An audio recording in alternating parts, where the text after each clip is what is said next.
हरि ओम श्री गणेशाय नमः। बोल श्री कृष्ण भगवान की जय। बोल श्री सुखदेव जी भगवान की जय। ओम नमो भगवते वासुदेवाय। ओम नमो भगवते वासुदेवाय।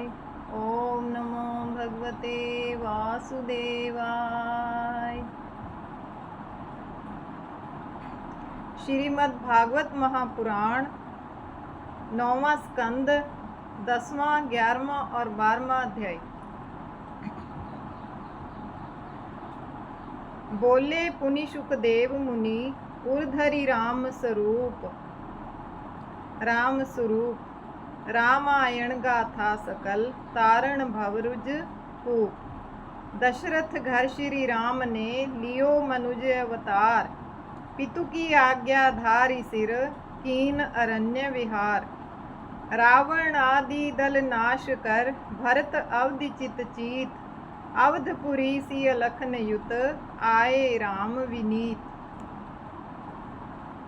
बोल श्री कृष्ण भगवान की जय। बोल श्री सुखदेव जी महाराज की जय। अब इस अध्याय से श्री राम अवतार शुरू हो रहा है। श्री सुखदेव जी बोले, हे राजन, खड़वांग से दीर्घबाहु हुए, उन्हीं का दूसरा नाम दिलीप था। दिलीप के रघु हुए, रघु के आज के दशरथ हुए। उन्हीं राजा दशरथ के यहाँ देवताओं की प्रार्थना से हरि भगवान अपने अंश से राम, लक्ष्मण, भरत और शत्रुघ्न इन 4 रूपों से प्रकट हुए। भगवान श्री रामचंद्र जी का चरित्र विस्तार से वाल्मीकि आदि मुनियों ने वर्णन किया है, किंतु फिर भी मैं यहाँ संक्षेप से और भी तुमसे उनका चरित्र वर्णन करता हूँ, सुनिए। भगवान श्री राम ने विश्वामित्र जी के यज्ञ में मारीच आदि अनेक राक्षसों को मारकर यज्ञ रक्षा की और फिर विश्वामित्र जी के साथ सीता जी के स्वयंवर में राजा जनक के यहाँ जाकर 300 दूतों द्वारा लाए हुए शिवजी के धनुष को ईख के गन्ने की तरह खेल ही खेल में खींचकर बीच में से 2 टूक करके पटक दिया और गुणशील तथा अवस्था में अपने अनुरूप सीता जी को जीत कर मार्ग में सामने आते हुए परशुराम जी के घमंड को चूर चूर कर दिया। बाद में नगर में पहुंचकर राज्याभिषेक के समय विघ्न करने वाली सौतेली माता कैकेयी के कारण से पिताजी की आज्ञा मानकर सीता और लक्ष्मण के सहित राज्य को छोड़कर वन को चले गए। तब वहां वन में काम बुद्धि से आई हुई रावण की बहन शूर्पणखा के नाक कान काट कर उसे कुरूप बना दिया। इसके बाद खरदूषण, त्रिशरा आदि 14,000 राक्षसों को मारकर दंडकारण्य में निवास करते रहे। शूर्पणखा के द्वारा सीता जी के रूप की प्रशंसा सुनकर रावण मोहित हो गया और उसने सीता जी के हर लेने के विचार से सीता जी से राम और लक्ष्मण को दूर करने के लिए मारीच राक्षस को भगवान राम के आश्रम में भेजा। मारीच राक्षस अद्भुत स्वर्णमय मृग का रूप धारण करके श्री राम के आश्रम में आकर उनको लुभाकर आश्रम से दूर ले गया। मारीच के पीछे पीछे जाते हुए भगवान श्री राम ने मारीच को बाण से मार गिराया। मरते समय हा लक्ष्मण, इस प्रकार श्री राम जी की सी आवाज से पुकारते हुए लक्ष्मण जी को भी सीता जी से दूर कर दिया। पीछे से नाक लगाए हुए रावण कपट वेश धारण कर सीता जी को हर कर ले गया। मृग रूपी मारीच को मारकर लक्ष्मण जी के साथ आश्रम को लौटते हुए उन्होंने सीता जी को वहां ना देखा। पीछे से रावण के द्वारा सीता जी के इस प्रकार हरे जाने पर उनके वियोग से दुखी होते हुए श्री राम स्त्री संगियों को दुख दिखलाते हुए लक्ष्मण जी के साथ वन में इधर उधर घूमने लगे। आगे श्री सीता जी को छुड़ाने के लिए रावण से युद्ध करके मरते हुए जटायु को देखा। जटायु गृद्धराज का श्री राम ने पुत्र की भांति दाह संस्कार किया। आगे चलते चलते कबंध नामक राक्षस को मारकर सुग्रीव आदि बानरों से मित्रता की। सुग्रीव के शत्रु बाली को मारा और बानरों से सीता जी का पता लगाकर उनकी सेना लेकर समुद्र के किनारे पहुँचे। किंतु जब 3 रात्रि उपवास करके पड़े हुए राम जी के पास समुद्र न आया तो श्री राम जी को बड़ा क्रोध हुआ। उनके क्रोध के डर के मारे समुद्र भेंट लेकर श्री राम के पास आकर बोला, हे भूमन, हम लोग अपनी जड़ बुद्धि के हैं। मैंने आपको नहीं पहचाना कि आप साक्षात आदि पुरुष हैं। हे श्री राम, आप जल के ऊपर स्वतंत्रता से लंका को पधारिए और दुष्ट रावण का संहार कीजिए और सीता जी को प्राप्त कीजिए। हे वीर, यह मेरा जल आपको किसी प्रकार जाने में रोक टोक बाधा ना कर सकेगा। परंतु हे भगवान, फिर भी आप अपने यश के विस्तार के लिए सेतु बांधने की कृपा करें। भगवान राम ने समुद्र के कथनानुसार समुद्र के ऊपर पर्वतों की शिखरों से सेतु बांधकर सुग्रीव, नल, नील, हनुमान आदि बानरों के साथ विभीषण द्वारा दिखाई हुई लंका में प्रवेश किया। लंका बानरों की सेना के मारे थरथराने लगी। रावण ने बानरों से घिरी हुई लंका को देखकर निकुंभ, कुंभ, धूम्राक्ष, दुर्मुख तथा कुंभकर्ण को युद्ध के लिए भेजा। युद्ध में ये सब जब मारे गए तब राक्षस राज रावण अपनी सेना को मरी हुई देख स्वयं पुष्पक विमान में बैठकर युद्ध करने के लिए श्री राम जी के सामने आया। भगवान रामचंद्र जी ने इंद्र के भेजे हुए मातली सारथी से युक्त रथ में बैठकर युद्ध के लिए डटे रावण को बड़ी बुरी तरह से फटकारा और पीछे से सीता जी के हर लेने के उसके नीच कर्म की बड़ी निंदा की और फिर तीक्ष्ण बाण चलाकर उसको मार गिराया। जब वह मारा गया तो उसके राक्षस दल में हाहाकार मच गया। मंदोदरी आदि सब स्त्री लंका से बाहर निकलकर रोने डकराने। सुखदेव जी बोले, हे राजन, रावण के मारे जाने के बाद श्री राम भगवान की आज्ञा से विभीषण ने उन सब की अंत्येष्टि क्रिया की। भगवान राम अशोक वाटिका में जाकर शिशुपा वृक्ष के तले बैठी हुई वियोग के दुख से अत्यंत दुबली पतली सीता जी को देखकर बड़े दुखी हुए। राम जी सीता जी को लेकर लक्ष्मण, सुग्रीव, हनुमान के साथ पुष्पक विमान में बैठे और इधर विभीषण को लंका का राज्य तथा 1 कल्प तक आयु देकर अयोध्यापुरी को चल दिए। अयोध्या को जाते हुए भगवान राम ने सुना कि भरत जी अयोध्या से बाहर नंदीग्राम में निवास कर रहे हैं। जटा रखाए हुए पृथ्वी में शयन करते हुए तथा बलकल वस्त्र धारण करके मेरी पादुकाओं को राज्य सिंहासन पर रखकर आप स्वयं बड़े नियम से रह रहे हैं।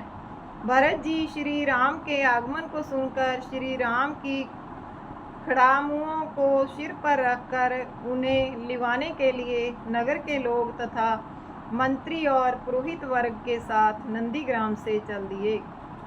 भाई भरत के द्वारा आगमनी करने पर भगवान राम ने गीत, बाजे, वेद घोष आदि तथा रथ, घोड़े, हाथी, पैदल सेना और वैश्याओं के नृत्य के साथ छतर, चंवर आदि राज चिन्हों को धारण करके बड़े समारोह सज धज के साथ अयोध्यापुरी में लक्ष्मण, सीता जी आदि के साथ प्रवेश किया। वहां राजभवन में जाकर सब माता और गुरुजनों के चरणों में प्रणाम किया। गुरु वशिष्ठ जी ने भगवान राम की जटाओं को कटवाकर उनका राज्याभिषेक किया। राजगद्दी पर बैठकर श्री राम प्रजा का पुत्रवत पालन करने लगे। प्रजा वर्ग भी उनको पितृतुल्य मानने लगी। श्री रामचंद्र जी के राज्य सिंहासन पर बैठकर राज्य करने पर त्रेता युग भी सतयुग के समान बीतने लगा। श्री रामचंद्र जी के राज्य करने पर वन, नदी, पर्वत, द्वीप, समुद्र ये सभी प्रजा के मनोरथों को पूर्ण करने लगे। राम जी के राज्य में प्रजा को ना मानसिक चिंता होती थी, ना रोग, ना शोक, ना भय, ना ग्लानि, किसी प्रकार का दुख नहीं होता था। बोल श्री कृष्ण भगवान की जय।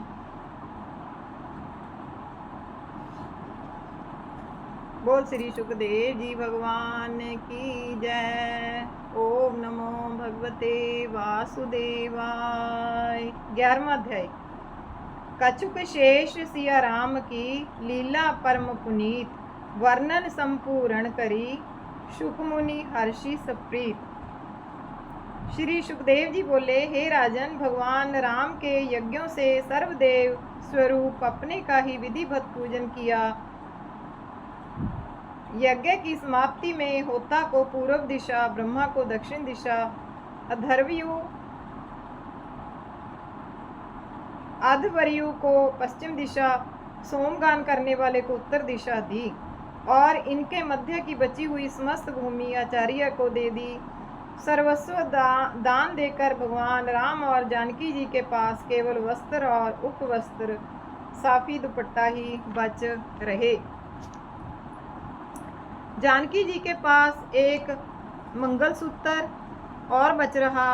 वे ऋत्विज लोग भगवान राम की ऐसी वत्सलता, उदारता देखकर बड़े प्रसन्न हुए और दक्षिणा में दी हुई समस्त भूमि को उन्हें लौटकर कहने लगे, हे भगवान, आपने क्या नहीं हम लोगों को दे दिया है, अर्थात सब कुछ हमको दे रखा है। आप हमारे अंतःकरण में विराजमान होकर हमारे अज्ञान को दूर करते रहते हैं। एक दिन भगवान राम ने सोचा कि प्रजा के लोग मेरे प्रति कैसी अपनी मनोवृत्ति रखते हैं। यह बात जानने के लिए रात्रि में छिपकर शहर में घूमने निकले।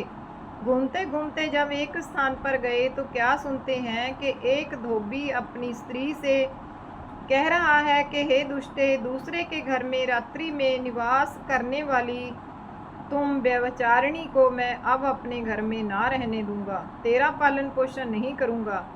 तू मेरे घर से अभी निकल जा, तेरी इच्छा हो वहाँ ही जा। राम की तरह मैं स्त्री का लोभी नहीं हूँ, जिसने रावण के यहाँ रही हुई सीता को फिर अपने घर रख लिया। यह सुनकर भगवान राम ने विचारा कि यह तो बड़े कलंक की बात है। इस प्रकार लोकों में निंदा होना अच्छा नहीं। इस डर से सीता को त्याग दिया। राम से त्यागी हुई सीता जी भगवती तो थी ही। धीरे धीरे राम से त्यागी हुई सीता जी भगवती तो थी ही। धीरे धीरे चलकर वाल्मीकि जी के आश्रम में पहुंची और वहां ही वाल्मीकि जी के संरक्षण में रहने लगी। इसके बाद समय आने पर सीता जी के गर्भ से 2 यमल जोड़े पुत्र उत्पन्न हुए। उन दोनों पुत्रों के जाति कर्म आदि सब संस्कार वाल्मीकि मुनि ने ही किए। उन दोनों पुत्रों का नाम लव और कुश रखा गया। इधर लक्ष्मण जी के अयोध्या में अंगद और चित्रकेतु 2 पुत्र पैदा हुए।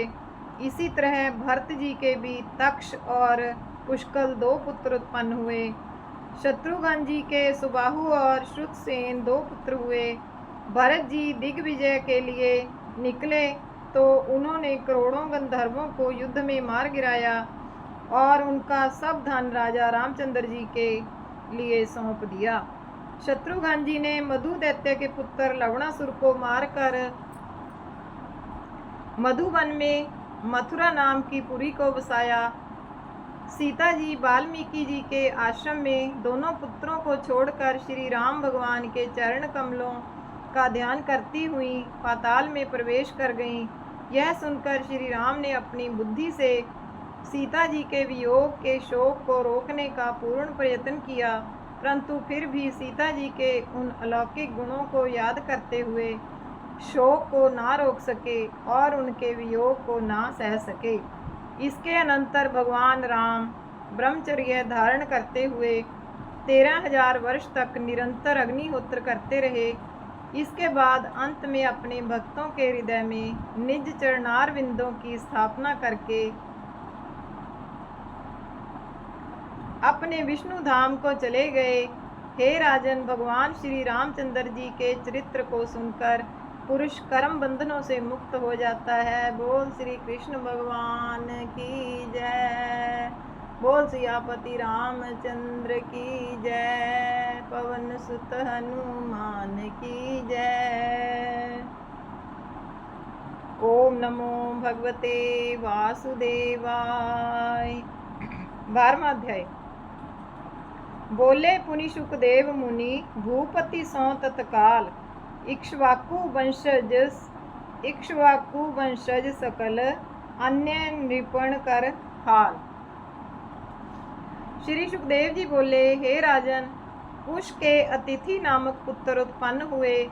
अतिथि के निषद के नभ, नभ के पुंडरीक, पुंडरीक के क्षेम धनवा के देवानीक, देवानीक के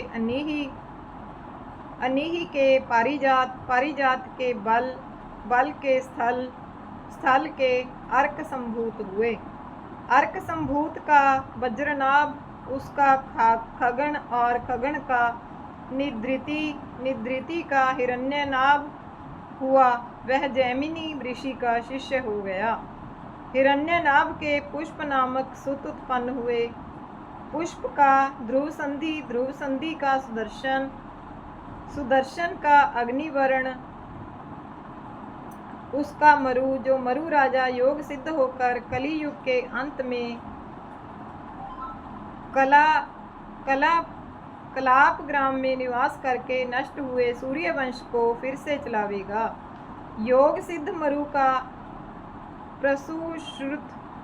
प्रसुश्रुत नाम का पुत्र हुआ। प्रसुश्रुत का संधि का अमर्षण का सहरवान का विश्वसाहा का प्रसेनजित का तक्षक का बृहद्वल पुत्र उत्पन्न हुआ, जिसको के तुम्हारे पिता अभिमन्यु ने युद्ध में मारा था। ये सब इक्ष्वाकु वंश के राजा हैं, जो के सब जीत चुके। अब आगे होने वाले राजाओं को सुनिए। बृहद्दुल के बृहद्रण हुआ और बृहद्रण के उदरक्रिय के वत्सवृद्ध के प्रतिव्योम, उसके भानु के दिवाक के सहदेव, उसके बृहदशव के भानुमान के प्रतीकाशव, उसके सुप्रतीक, उसके मरुदेव के सुनक्षत्र के पुष्कर का अंतरिक्ष का सुतपा के अमित्रजित के बृहद्राज के वहीर के कृतंजय के रणंजय का संजय का शाक्य का शुद्धोद का लांगल के प्रसेनजित का क्षुद्रक का रणक का सुर्थ का सुमित्र। यह सब राजा सुमित्र तक इक्ष्वाकु राजा के वंशज होंगे। बोल श्री कृष्ण भगवान की जय। बोल श्री सुखदेव जी महाराज की जय। ओम नमो भगवते वासुदेवाय। श्री कृष्ण गोविंद हरे मुरारे, हे नाथ नारायण वासुदेव। श्री कृष्ण गोविंद हरे मुरारे, हे नाथ